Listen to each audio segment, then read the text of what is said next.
Hi అండి. ఆది blouse పెద్ద సైజ్ బ్లౌజు శారీలోంచి వచ్చిన బ్లౌజ్ పీసు చాలా చిన్నగా ఉంది. అలాంటప్పుడు బ్లౌజ్ని రెడీ చేయాలంటే నేను ఒక చిన్న టిప్స్ అయితే చెప్తాను. స్కిప్ చేయకుండా వీడియోని లాస్ట్ వరకు చూడండి. నేను బ్లౌజ్ అయితే లైనింగ్ క్లాత్ తోటి కట్ చేసేసానండి. కట్ చేసిన తర్వాత స్టిచ్చింగ్ చేసేటప్పుడు అతుకులు అయితే వేస్తున్నాను. ఫస్ట్ వచ్చేసి మీరు ఒరిజినల్ క్లాత్ కటింగ్ చేసేటప్పుడు ఏం చేయాలంటే నెక్ వైపుకి ఎలాంటి అతుకులు రాకుండా చూసుకోండి. చంక వైపుకి ఎన్ని అతుకులన్నా పడినా పర్లేదు, కానీ నెక్ వైపుకి అతుకులు పడ్డాయంటే మాత్రం ఫిట్టింగ్ పోతుంది, ఫినిషింగ్ అసలే ఉండదు. ఫినిషింగ్ అంటారా, ఎలాగో పళ్ళులో కవర్ అయిపోతుంది కాబట్టి ప్రాబ్లం లేదు, ఫిట్టింగ్ పోతుంది అనమాట.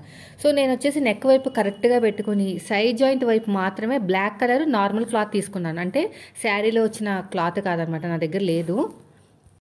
శారీలో వచ్చిన క్లాత్ నాకు సరిపోలేదు కాబట్టి వేరే క్లాత్ వేశాను. సో ఇప్పుడు ఏం చేయాలంటే ఎక్కడైతే సైడ్కి అతుకు పడుతుందో చంక దగ్గర నుంచి నడుం వరకు సగం వరకు అయితే అతుకు పడుతుంది.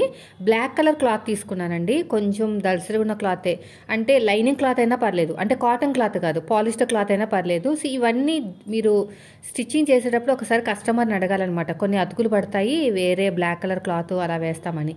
సో కస్టమర్ అయితే పర్లేదండి కుట్టేసేయండి అంటే మాత్రం కుట్టాలి, లేదంటే వాళ్ళకి బ్లౌజ్ ఇచ్చేసేయండి, అంతేగాని రిస్క్ తీసుకోవద్దు. సో ఈ కస్టమర్ ఏంటంటే మొత్తం మీద నాకు శారీ మీద బ్లౌజ్ అయితే కావాలి, 42 సైజ్ అండి. సో ఎంత అతుకులు పడినా పర్లేదు, అడ్జస్ట్ చేసేసి కుట్టేయండి అని అన్నారనమాట. అందుకు నేను ఇలాగ అతుకులు అయితే వేస్తున్నాను. అతుకులు వేసేటప్పుడు కూడా ఫిట్టింగ్ పోకూడదు కదా మరి, అందుకని చెప్పేసి ఇంకో చూసారు ఎంత చక్కగా వచ్చేసిందో. సైడ్కి నేను అతుకులు వేసాను తప్ప నేను నెక్ వైపుకి అయితే అతుకులు వేయలేదు, ఫిట్టింగ్ పోతుంది అని చెప్పేసి. ఫస్ట్ వచ్చేసి మెయిన్ డాట్ షోల్డర్కి తిన్నగా ఉండాలి, ఇలాగా షోల్డర్కి తిన్నగా. తర్వాత ఉక్సుపట్టి కాజాపట్టి దగ్గరున్న డాటు, ఇలా ఉక్సుపట్టి కాజాపట్టి దగ్గరున్న డాటు ఇలా నీట్గా స్టిచ్చింగ్ చేసుకుంటూ వచ్చేసేయండి. తర్వాత మెయిన్ డాట్ను పట్టేసుకుని చంక వైపుకి, మెయిన్ డాట్ను పట్టేసుకుని చంక వైపుకి అన్నమాట. ఇలా పట్టేసుకుని ఇలా నీట్గా కుట్టుకుంటూ వెళ్ళిపోవాలి. నేను స్లోగానే చూపిస్తున్నాను మీకు అర్థం అవ్వటానికి, ఫాస్ట్ ఏం పెట్టలేదండి. సో అయిపోయిందండి. చూడండి ఎంత చక్కగా వచ్చేసిందో షేప్ అనేది. ఈ షేప్ పర్ఫెక్ట్గా రావాలంటే అక్కడ అతుకులు రాకూడదు అనమాట. అందుకు నేను సైడ్ వైపుకి అతుకులు వచ్చేటట్టు చూసుకుంటాను. ఇప్పుడు రెండోది కూడా అంతే, గమ్ పెట్టి జాయిన్ చేస్తానండి, ఒరిజినల్ క్లాత్ లైనింగ్ క్లాత్. ఇప్పుడు వచ్చేసి ఇక్కడ చూడండి, ఈ సైడ్కి నాకు అతుకు పడుతుంది కదా, నా దగ్గర ఏమైనా క్లాత్ ఉందేమో చూస్తున్నాను. ఒరిజినల్ క్లాత్ అయితే ఉంది. ఇలా జాయింట్ వేసేసుకుంటే మనకు వచ్చేస్తుంది. సో జాయింట్ వేసుకోవాలంటే ఫస్ట్ వచ్చేసి మనం ఈ రెండు పీస్ని కలిపి కుట్టేద్దాము. ఫస్ట్ ఇదిగోండి ఇలా వస్తుంది అనమాట. చూసుకోవాలండి అన్నీ ఫస్టే చూసుకుని జాయింట్ వేసుకోవాలన్నమాట. ఇలా నీట్గా స్టిచ్ చేసుకుంటూ వెళ్ళిపోండి.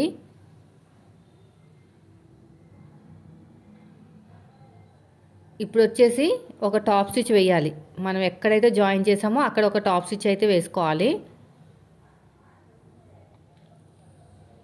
ఇక్కడ ఇలా పెట్టేసుకుని ఇలా నీట్గా కుట్టుకుంటూ వెళ్ళిపోవాలి.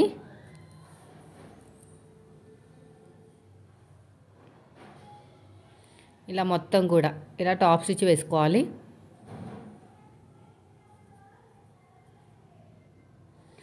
ఎగస్ట్రా ఉన్న క్లాత్ని కట్ చేసేయండి.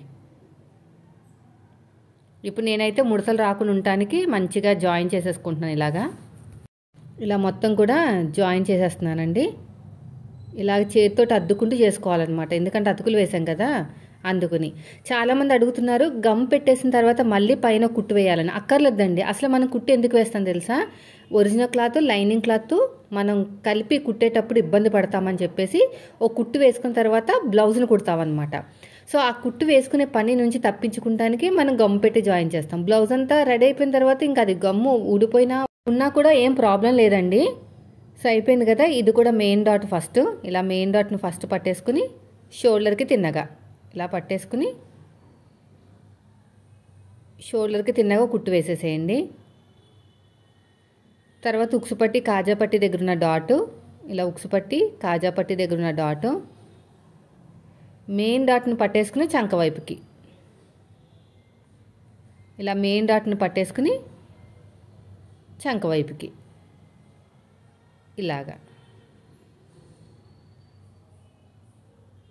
ఇలా నీట్గా కుట్టుకుంటూ వచ్చేసేయాలి. అంతే, చూసారా ఎంత చక్కగా వచ్చేసిందో చూడండి. ఇప్పుడు షేప్ బెల్ట్ అండి, ఇది అసలైన టిప్పు, స్కిప్ చేయకండి ఈ వీడియోని ఎక్కడా కూడా.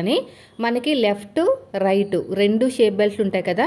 లెఫ్ట్ వచ్చేసి పళ్ళు ఉంటుంది అనమాట, పళ్ళు వేసుకునే ప్లేస్ అనమాట, అంటే కొంచెం కనిపిస్తుంది బయటికి. రైట్ సైడ్ వచ్చేసి అసలు ఏం కనిపించదు, మొత్తం కవర్ అయిపోతుంది. సో మన దగ్గర క్లాత్ లేదు. ఫస్ట్ వచ్చేసి మనకి ఎడమ చేతి వైపుకి అయితే కొంచెం నీట్గా కనిపించాలి, కుడి చేతి వైపుకి ఎన్ని అతుకులు పడినా పర్లేదు. సో నేనైతే వేరే కలర్ బ్లాక్ కలర్ క్లాత్ అని చెప్పాను కదా, ఆ క్లాత్ వేస్తున్నాను. ఆ క్లాత్ అనేది కుడివైపుకి రావాలి. అలా కుడివైపుకి రావాలంటే ఏ షేప్ అయితే మీకు ఉక్స్ పట్టి కాజా పట్టి వైపుకి వెళ్తుందో ఆ షేప్ అనేది పాదం వైపు పెట్టేసేయండి. ఓకేనా. కింద ఒరిజినల్ క్లాత్ అంటే మన బ్లాక్ కలర్ క్లాత్ తీసుకున్నాం కదా అది, దీనిపైన 2 లేయర్స్ ఉన్న లైనింగ్ క్లాత్ అయితే తీసుకున్నాను. అర్థమైంది కదండి. మీరు అతుకులు వేసినా వేరే కలర్ క్లాత్ వేసినా కూడా ఏ షేప్ అయితే మీకు ఉక్స్ పట్టి కాజా పట్టి వైపుకి వెళ్తుందో ఆ షేప్ అనేది పాదం వైపు పెట్టేసుకున్నారనుకోండి, మీకు చక్కగా కుడివైపుకి వచ్చేస్తుంది, అసలు కనిపించదు బయటికి. సో ఇలా నీట్గా ఒక టాప్ స్టిచ్ అయితే వేసేసుకోండి. వేసుకున్న తర్వాత మళ్ళీ ఇలా ఫోల్డ్ చేసేసేయండి. ఇలా ఫోల్డ్ చేసేసుకుని ఇలాగా మళ్ళీ ఇంకుట్టు వేసేసుకోండి. ఇంకో కుట్టు ఇలా పట్టేసుకుని ఇలా నీట్గా కుట్టుకుంటూ వచ్చేసేయాలి. ఇలాగా. ఇప్పుడు ఎగస్ట్రా ఉన్న క్లాత్ నీట్గా కట్ చేసేయండి. ఇక్కడ ఎగస్ట్రా ఉన్న క్లాత్ ఉంది కదా, నీట్గా కట్ చేసుకుంటూ వెళ్ళిపోవాలి. ఇలా మొత్తం కూడా అంతే, ఇక్కడ కూడా అంతే. ఇలా నీట్గా కట్ చేసేయండి.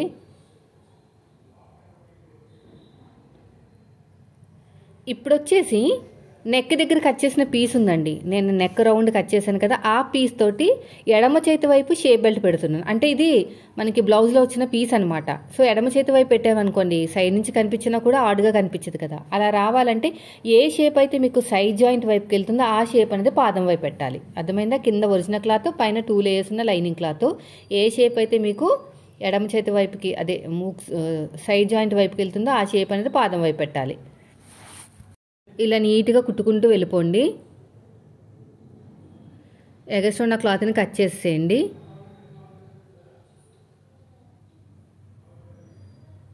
కట్ చేసిన తర్వాత ఇలా ఓపెన్ చేసేసుకుని ఒక టాప్ స్టిచ్ అయితే వేసేసేయండి.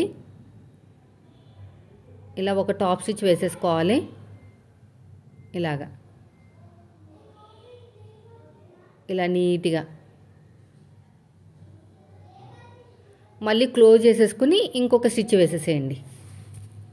ఇలా క్లోజ్ చేసుకుని ఇంకో స్టిచ్ ఇలా నీట్గా మళ్ళీ ఫోల్డ్ చేసుకుని స్టిచ్ వేసేసుకోండి. ఇలాగా చూసారు కదా ఎలాగైతే కుడుతున్నానో అలాగా. ఇలా మొత్తం కూడా అంతే. ఇలా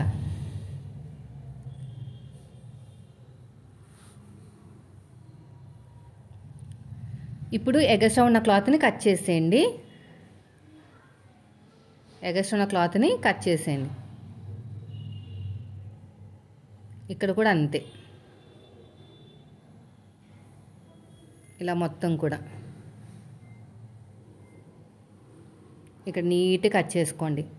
సో చూసారు కదండి, ఇలా మీకు పెద్ద సైజు బ్లౌజులు వచ్చి బ్లౌజ్ పీస్ తక్కువ ఉందనుకోండి, కస్టమర్ ఓకే అంటేనే మీరు ఈ ప్రాసెస్ చేయాలి. మా కస్టమర్ అయితే ఓకే అన్నారు, అందుకని ఇలా కుట్టేశాను. వీడియో నచ్చితే లైక్ చేయండి. Thank you.